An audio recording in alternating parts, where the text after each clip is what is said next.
Super Supportive by Sleyca. Chapter 57. A Scale Tips.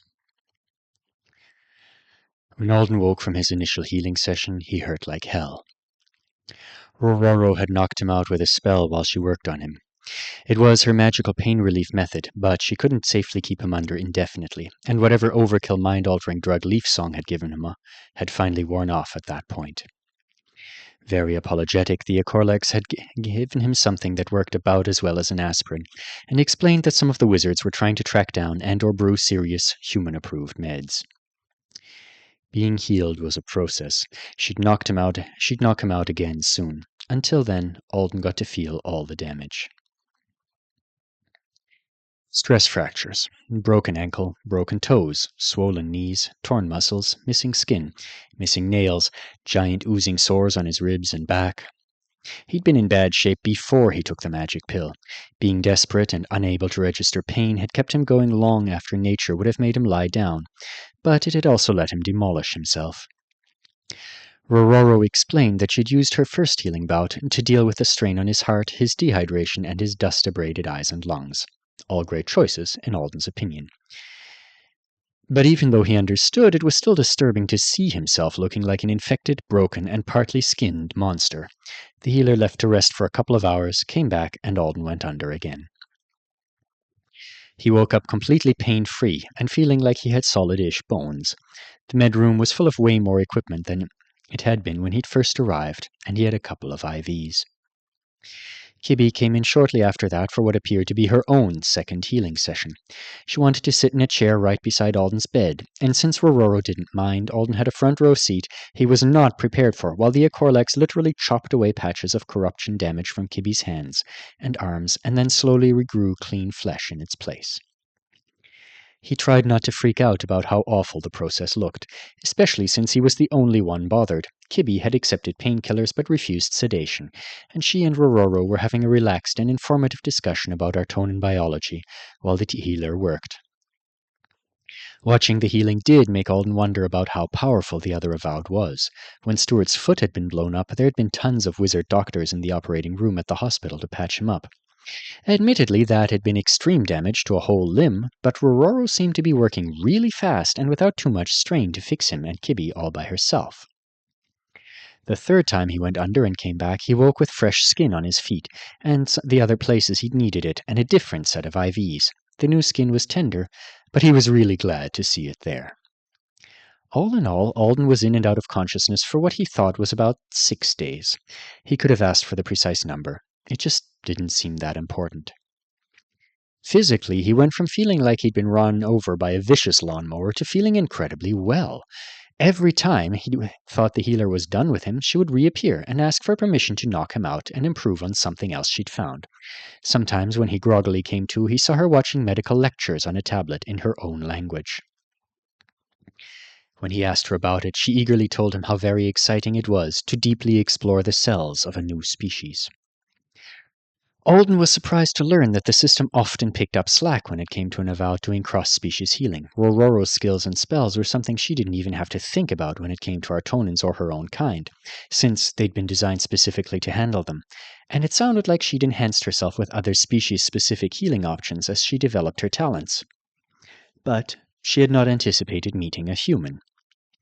With a new kind of patient in front of her and no direct help from a system, she said she was enjoying the added challenge and artistry of fixing him.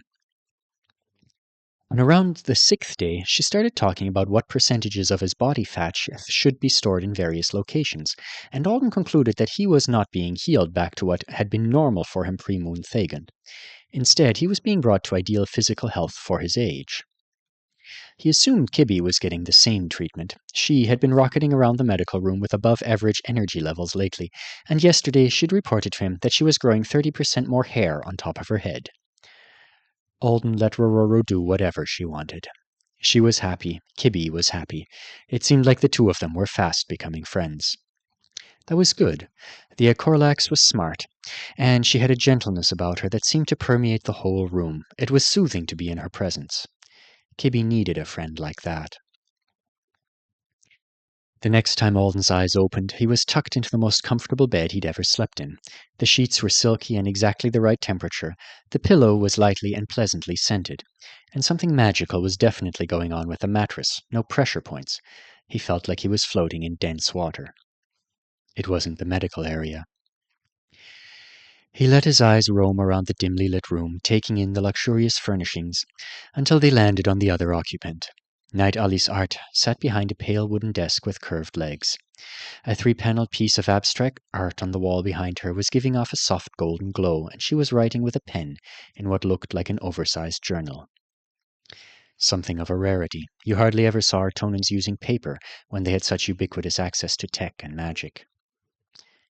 Kibby wasn't around. Kibby was almost always around. She'd stuck to Alden like glue ever since they arrived. The other day he'd woken up and heard a familiar sound from under his bed in the medical area, and when he'd rolled over to check, he'd seen her curled up there, doing her squeaky snore. No Kibby, sleeping in the Quaternari's own room. So, he thought, it's today.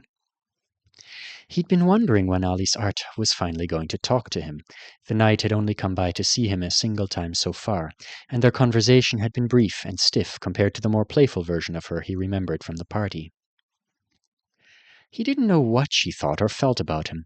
He was sure he knew what she was going to tell him, though, and the stiffness was only to be expected. He considered making a sound to let her know he was awake, just to get it over with quicker.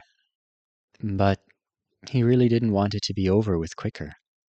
It had been fun for the past couple of days. He'd been magically turned into something ridiculously healthy. He'd met a huge Grivek Riebit who'd waxed poetic about his skills in hard surface scouring and multi-species massage therapy, and he'd spent lots of time talking to a Kibby who was happy, relaxed, and unstrained by the chaos. So, instead of calling attention to himself, he lay there quietly, enjoying the comfy bed and listening to the pen scratch against the paper. It was the only sound other than his own breathing. His tinnitus was gone. He'd asked for Roro to take care of it, and she'd been thrilled to have a specific target for her attentions, especially since he wouldn't let her get rid of the shrapnel scar on his abdomen. Finally, Alice Art looked up and realized he was watching her. "Oh, Alden," she gave him the smile, the same forced one Hannah had given him when she first realized he was awake inside the bubble. "You're awake. How are you today?" "I've never been healthier in my life. Your healer is wonderful." "She does have the most stellar qualifications. Though when I asked her if she would come along for this assignment, I assumed she wouldn't actually have to do anything." The smile fell. She hitched it back up. She had a very readable face. Or maybe it was just that Alden was comparing her to Joe. "I'm happy to tell you that we have a teleportation Umengek on board the ship we arrived on. It's not as good as a contract-to-contract teleport, but it's better than nothing. Now that you're well, I'm sure you're excited to get back home." Alden was surprised. He'd thought the lie several days ago had only been for Kibby. "It is kind of nice to get one, I guess, if you understand why she's doing it." "You don't have to feel bad about it," he said, sitting up in the bed. "It's not your fault I'm dying." He wished he could be a little more specific and let her know he actually understood what she'd been doing for him ever since he arrived. But it was Joe who told him that this situation could happen during the conversation covered by the extra absolute secrecy agreement. "A scale tips," the professor had said. Kibby had begun to existentially stabilize and recover her authority almost as soon as they set foot in the cleansed zone. Alden had too, in a way, but he was still falling apart. He wondered if it had ever been the chaos rupturing his skill and his trait during that last day of the long journey, or if that had just been an added disaster on top of the one already taking place within him. Now that he was out of the corruption, his power felt so strange. The unbound authority was strong again. It was thrilling, amazing. But it was also like some giant bird that wanted to launch itself to new heights without any regard for the fact that his affixation was collapsing under the force of it. Alice Art had been doing something all this time to keep it in check. She'd been holding her authority over him like a weighted blanket. That and his own efforts to directly repair the damage with his beginner-level control were the only things keeping him from what Joe had once assured him would be an agonizing death or something much worse. The Artonan woman looked stricken. You knew? She said, setting aside her pen. I would have talked with you much sooner if I'd realized. Occasionally, avowed consents it when they're at risk of imbalance and loss of skill assignment. I wasn't sure about you. I haven't worked with a human closely before, and everyone is different. At first, I thought you might be able to, since you seemed to feel my brother's power at that party, but you were so calm I decided I must be mistaken. I can feel something's wrong. An understatement. I'm told it feels like a humlaun dread with no source to those without an Artonan sense for it. I'm sorry, that must be awful. Alden blinked. That would be awful. What was happening to him was also awful, but at least it wasn't sourceless, incomprehensible dread. It's not your fault, he said again, but I want to talk about it without kind lies. I have questions. What's going to happen to Give E? She took a deep breath. Eventually, she'll be in the care of a cousin on Artona 1, her closest relative. However, that will take some time. The entire Moon Thagan contract collapsed. Will be Achengdik, an entirely new one. At that point, it will be safe for everyone to teleport in and out again. In Erkikik, for the people who reside here, something that will vastly improve the quality of their lives, but it will be several more months. She wants to learn magic, and I think meeting a knight was one of her goals, but I guess we've done that. Alice Art gave him the first real smile he'd seen on her face since he arrived. The two of you are best friends with my brother, I believe. Alden snorted. It's even funnier if you know how difficult he is to make friends with. To answer your worry, the girl will be safe and well, either here with us or with a Sinding family until she can join her relative. She paused. She is very proper around me now that she is sure I am taking good care of you. I doubt she will ask me for anything at all herself. If you tell me what she wants, I will get it for her.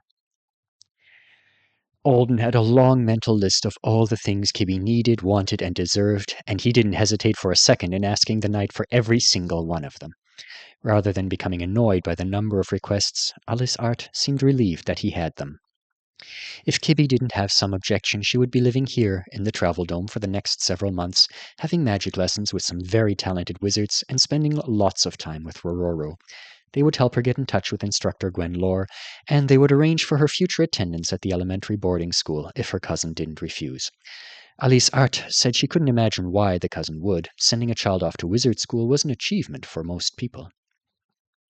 She would also be able to talk to Joe and the people who had been rescued from the lab. That was the only request the knight balked at. I have noticed her affection for Worley Roden, she said in a frosty tone while she sipped on a cup of tea. Rororo had brought first meal and an extra chair for Alden a while ago. He sat at the desk across from Alice Art, working his way through 2 giant plates of food. Healing made you feel like you were starving. His stomach had been a bottomless pit all week, and the Akorlax was completely charmed by his diet anyway. She seemed to think it was a pacifist choice on his part.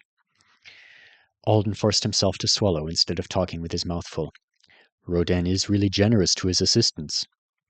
Kibby had assured Alden Joe was the guy to work for if he were a scientist interested in chaos and demonic energies.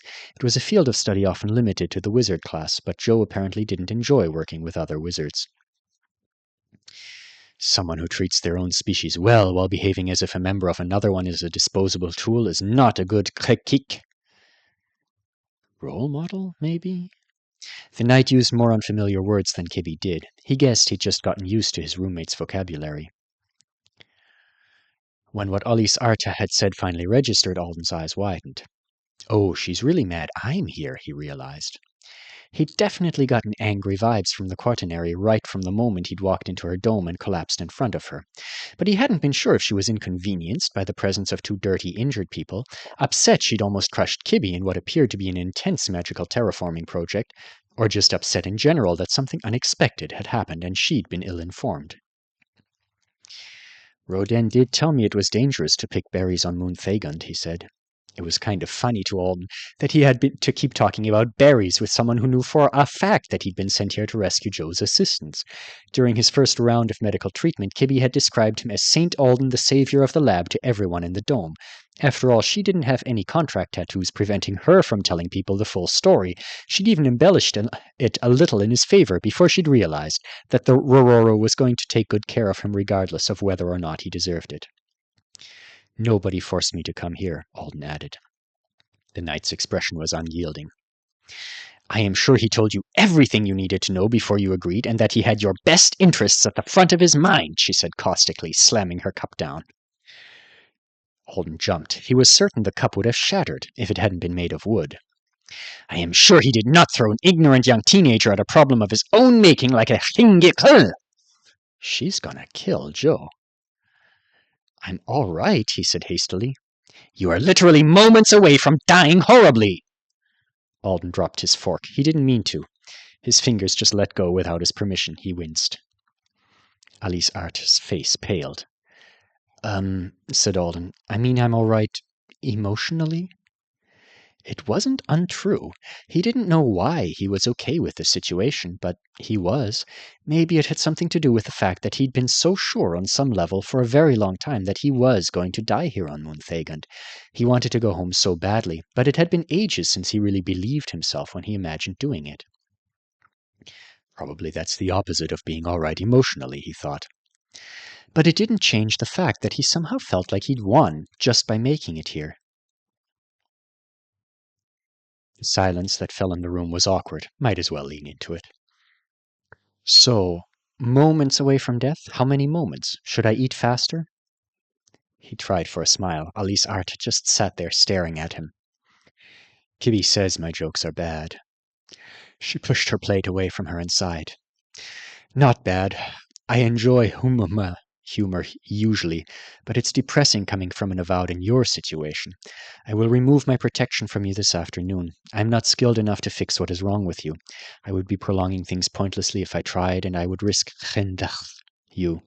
There are very few people who might be able to help, and the tri-planets cannot malimit any of them. They're all assigned elsewhere. I did look into it. Okay, thought Alden, staring at a small round fruit that looked like a candied apricot. It's this afternoon. The fact that you survived for this long in even a low-level corruption environment at your age and rank shows natural talent, the knight said. The same talent my brother detected in you, I believe. But it is not enough to earn you extraordinary help. I am truly sorry. It was already good of you to stop cleaning up the moon so you could take care of me. Alden assumed that was why he hadn't gotten to experience the daily dirt-smashing phenomenon up close since he arrived. Alice Art had stopped working as soon as he got here. Do not thank me, she said, looking away from him to stare at a mirrored dressing table. My kindness is Min Ming. The best thing I could do for you would be to ignore my task here, maintain my on your presence, and travel with you back to Artona 1, where the contract can probably save you. We might make it. She still wasn't looking at him, but that would take months. Delaying the cleansing of the corruption and the creation of a contract here, one stable enough to allow all citizens to teleport and receive aid from the rest of the universe, would cost lives. Probably too many to be mniek by your own future potential. Alden wondered if he should have specified that he would prefer to have something between the loving lie and total honesty. It did hurt to know there were salvation methods that wouldn't be used. The only recourse left to you is the emergency teleport option on our ship, Alice Art continued. It would not be safe for someone as weak as you even under normal circumstances. In your situation, even with the mother planet as an ideal and relatively close destination, I do not think you will survive the trip. Alden looked up from his plate. There really is a teleporter? She finally turned back to him. Yes? Did you think I made it up? I thought you were just trying to make me feel better. I was. It's a bad option, but it does exist. Alden felt something stir inside him. He hoped it wasn't hope. That seemed like a very dangerous emotion at a time like this. And the contract on Artona 1 can help me? Crap, it was definitely hope. He tried to crush it back down, but he felt his heart rate pick up. It's ideal for a vow to return to their home contract for skill assignment, especially in situations like this. But the mother planet is the second best choice. That sounds like a good plan, then, Alden said, wondering if he looked excited. He hoped he didn't look excited. It was entirely the wrong thing at this moment. You are probably going to die, stupid. You were fine with it 10 seconds ago. Focus on the stuff you need to get done. What was that stuff again? Kibby would be fine. Oh, yes. Can I make some kind of a legal request saying who gets my possessions if I die? He didn't know if Artonans did wills. The system actually had options for listing your beneficiaries, but Alden hadn't had the time or the inclination to set that kind of thing up. I got summoned a couple of hours after I agreed to the contract, and then I was busy, so I never thought about it seriously. Alice Art closed her eyes for a moment, and when she opened them again, her facial expression had smoothed into something more neutral. I can be the Hanek for any sort of contract, magical or legal, you wish to make, she said. Naturally, I will see to it that your requests are honored.